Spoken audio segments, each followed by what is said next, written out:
Alors dans ce talk, on va parler des progrès de la médecine prédictive, qu'on peut aussi appeler la médecine du futur, ou la prédiction très en amont, qui pourrait nous éviter la maladie. On en parle donc avec Stéphane Ragusa, qui est en plateau, docteur en biologie.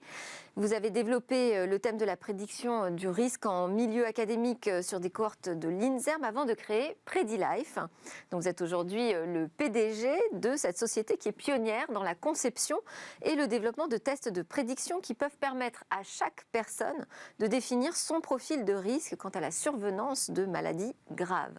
Et puis nous avons en visio deux personnes. Jean-Marc Holder, cofondateur et vice-président de SecOne, qui est une société spécialisée dans l'analyse génomique dans le cadre de soins, de la médecine préventive ou personnalisée, et Gaël Constancin, président de Eye Virtual, qui est une start-up de la Deep Tech, spécialisée dans le traitement d'images et de l'intelligence artificielle. Elle est la première entreprise française à avoir développé une solution qui permet de réaliser un check-up santé à partir d'un simple selfie.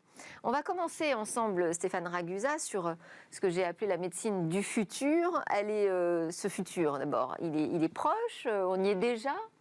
On y est déjà, en effet. Nous avons des tests aujourd'hui prédictifs de cancer du sein que nous avons lancés dans la région parisienne depuis 1 an. Donc, dès aujourd'hui, vous pouvez prédire, ou votre médecin peut prédire, vos risques de principales maladies, de cancer du sein, par exemple, pour savoir si, pour vous, ça vaut la peine de commencer les examens, les mammographies, par exemple, à 40 ans, 45 ans, 50 ans, à quelle fréquence, voir quels examens supplémentaires vous pouvez avoir intérêt à faire, jusqu'à des échographies, des IRM. Donc c'est déjà quelque chose qui existe, qui va se généraliser en France et ailleurs, mais ça commence. Quel est le niveau de fiabilité, d'efficacité de ces prédictions ? Alors, on arrive à prédire les cancers à peu près comme on arrive à prédire l'infarctus. Pour vous donner une image plus facile à visualiser, on comprend bien qu'avec le cholestérol, la tension, le fait de fumer, les artères s'encrassent plus ou moins et qu'on arrive à prédire l'infarctus. Eh bien, les cancers, on arrive à les prédire avec la même efficacité, avec des tests génétiques. C'est des maladies qui ne sont pas mécaniques comme l'est l'infarctus, la cardiologie, maladies plus complexes, mais on arrive à les prédire avec un même degré de fiabilité.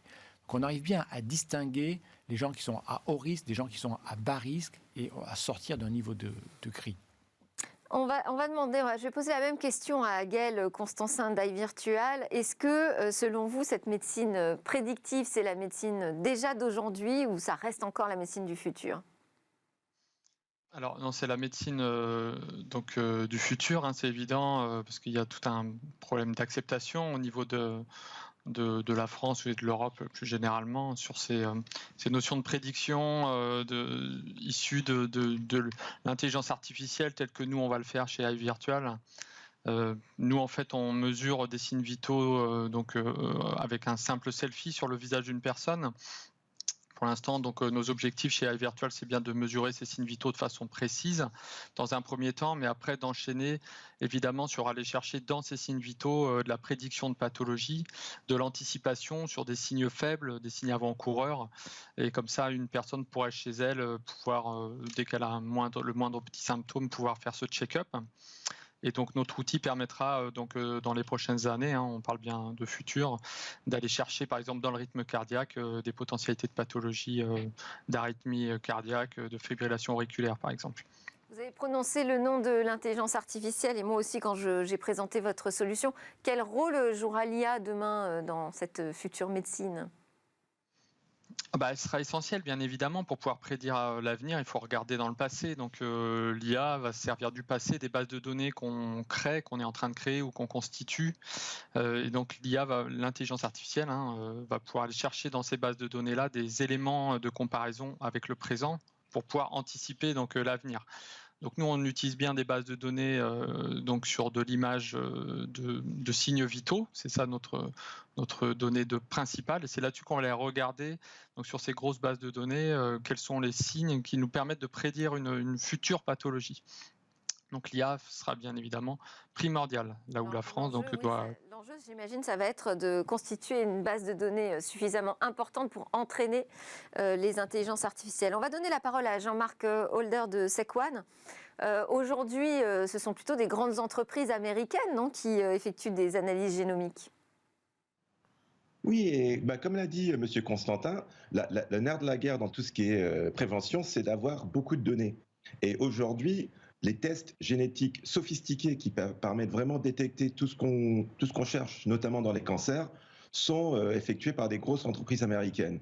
Et nous, notre objectif, c'est de faire quelque chose qui est aussi performant, voire mieux, en analyse de données génétiques, et de permettre un déploiement à très grande échelle à des prix très très faibles.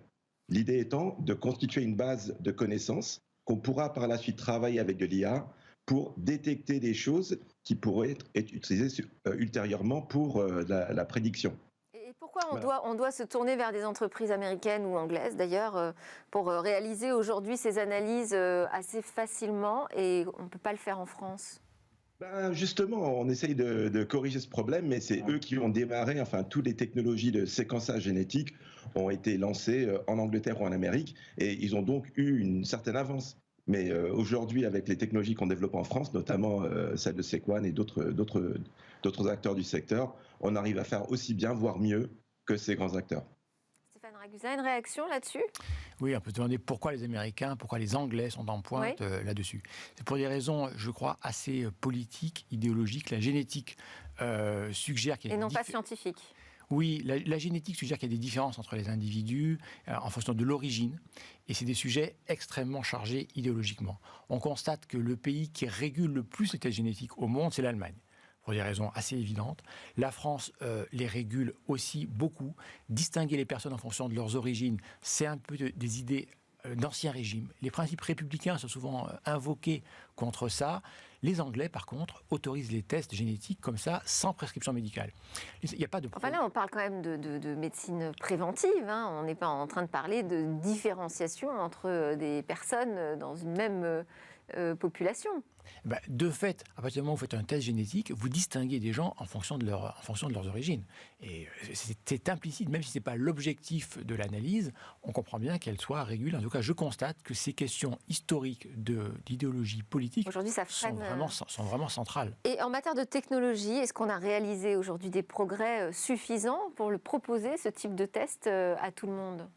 Écoutez, aujourd'hui, le coût d'un test, d'un génotypage, pour vous par exemple, est autour de 100 €. Donc voilà, donc la technologie fonctionne, elle est fiable. Et à partir de là, qu'est-ce que j'obtiens comme information ?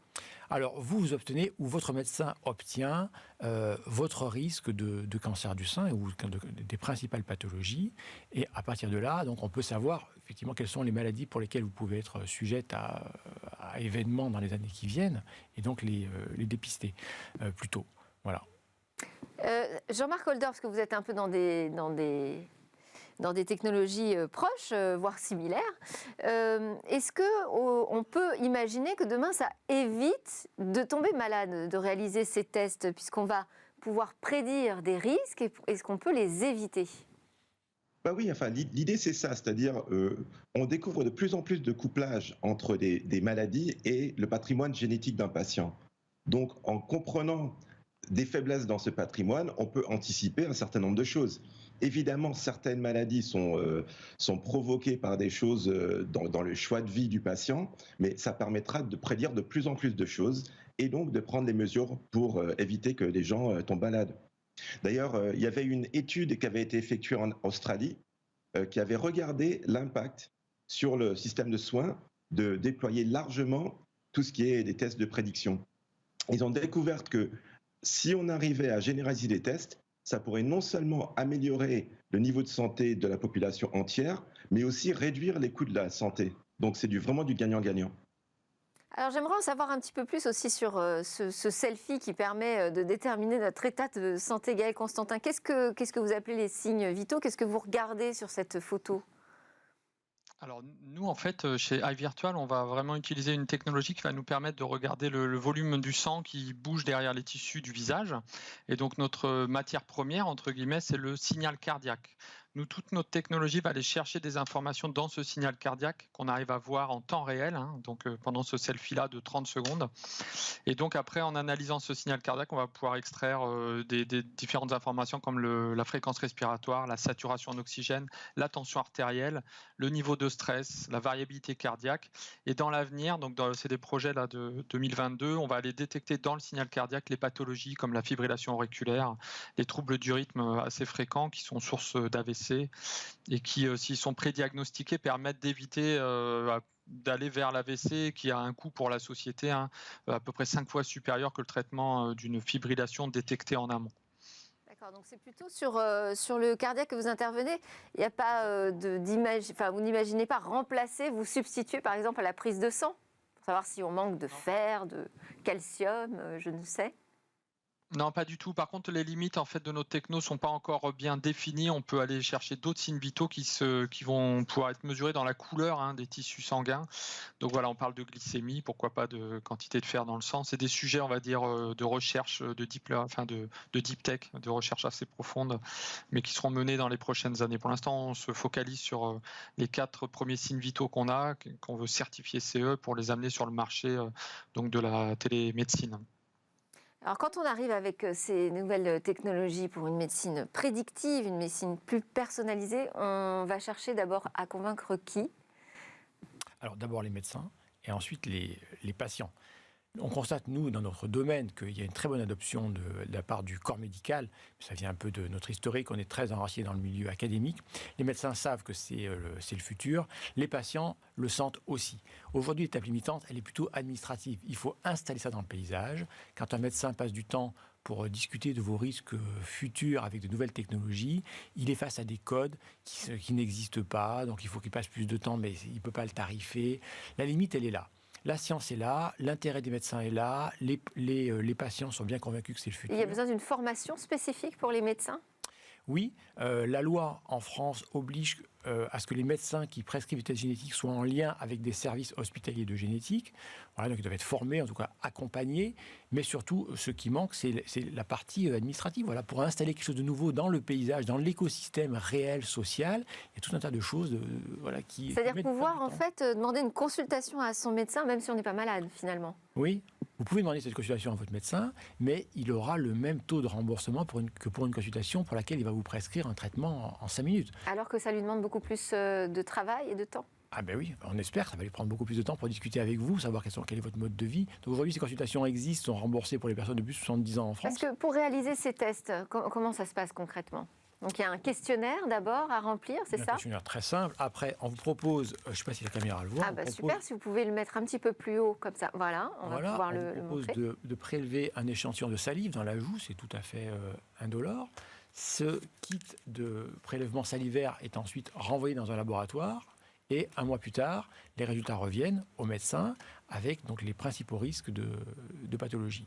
Voilà le process. Donc il y a une première consultation pour informer le patient, recueillir son consentement et une deuxième consultation, qui peut être faite par visio bien sûr, pour lui annoncer les... donc ça semble assez simple et rapide finalement. Mais oui, c'est assez rapide, mais enfin ça prend un petit peu plus de temps quand même que d'habitude. Mais... D'accord. Alors, question pour Jean-Marc Holder. Avec ce type de médecine, donc où on est très en amont finalement, parce qu'on peut avoir une inquiétude du fait d'un passé dans notre famille, un passé médical, est-ce qu'on ne risque pas de créer des patients permanents, une société de patients permanents ? Non, mais c'est une bonne question. Moi, je suis britannique, donc ce qu'on constate, c'est qu'il y a des approches ou d'un regard différent par pays. Comme on l'a dit auparavant dans l'émission, les tests de prévention et les tests prédictifs sont plus adoptés dans d'autres pays qu'ici. Mais de mon point de vue, le fait de savoir qu'on a une certaine fragilité, ça permet justement de prendre les mesures, d'être prévoyant et donc de réduire le risque de maladie. Donc au contraire, ça devrait réduire le nombre de personnes hospitalisées, le nombre de personnes qui sont malades. Donc c'est ça l'intérêt de la chose, de changer notre système de soins d'un système où on attend que les gens sont malades pour après appliquer des soins qui sont lourds et onéreux, vers quelque chose où les gens sont plutôt en bonne santé, mais prennent les bonnes précautions. Et Gaël Constantin, même question. Est-ce qu'on ne va pas créer une société anxiogène qui a peur du moindre risque? Alors c'est déjà en ce moment, la situation et le contexte y est favorable. Mais si je peux sans arrêt me prendre en photo pour vérifier si tout va bien, c'est un petit peu inquiétant, non? De surveiller sa santé à ce point-là. Les gens ont besoin d'être rassurés quand ils ont des symptômes. Donc nous, on propose un outil qui va leur permettre d'être rassurés de façon instantanée et sans avoir besoin de faire plus de démarches que ça, d'aller chez son médecin. Donc pour moi, ça va dans le sens, de toute façon, ça va dans l'air du temps, hein, les montres connectées, les objets connectés qui permettent de relever son nombre de pas, son rythme cardiaque dans la journée. Tout ça, ça existe, les gens se les approprient. Donc nous, on va aussi dans cette mouvance-là qui permet de ramener la médecine plus proche de la personne, en fait, qu'elle puisse contrôler elle-même quand elle veut faire un check-up, voilà, qu'elle n'ait pas besoin de faire des démarches particulières.